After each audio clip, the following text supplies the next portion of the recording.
বিশ্ব ব্যাংক অনেকগুলো প্রজেক্ট নিয়েছিল কারিগরি শিক্ষাকে কিভাবে জনপ্রিয় করা যায়, কিন্তু আমরা দেখেছিলাম কারিগরি শিক্ষার নামে গত 15 বছর বলি অথবা 53 বছর বলি অথবা গত কয়েক দশকে শুধু লুটপাট হয়েছে এবং বড় একটা অংশ সেখানে দলীয়ভাবে বিভিন্ন যে সেক্টরাল পয়েন্টগুলো রয়েছে সেখানে নিয়োগ দেওয়া হয়েছে। আপনারা এটা দেখেছেন এবং আমরা সেখানে আরো দেখেছি যে যখন যারা জুনিয়র অ্যাসিস্ট্যান্ট পদে কারিগরি শিক্ষা থেকে পাশ করে সেখানে গিয়ে কাজ করেছে সেখানে তাদেরকে রডের বদলে বাঁশ দেওয়ার জন্য রাস্তা হলে বাধ্য করা হয়েছিল।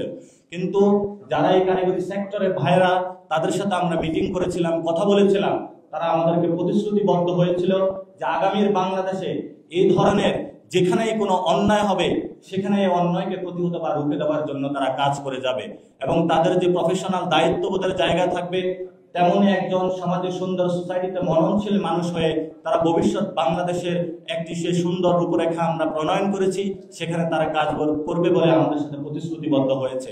এবং আমরা সেখানে আরো দেখতে পেয়েছি যমুনা স্মার্ট রেফ্রিজারেটর, স্মার্ট লাইফে স্মার্ট রেফ্রিজারেটর।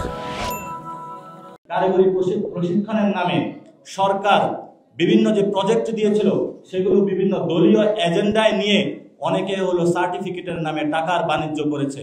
এটা তো ওনাদের দোষ নেই, এটা সরকারের দিক থেকে সমস্যা, সরকারের পলিসির সমস্যা।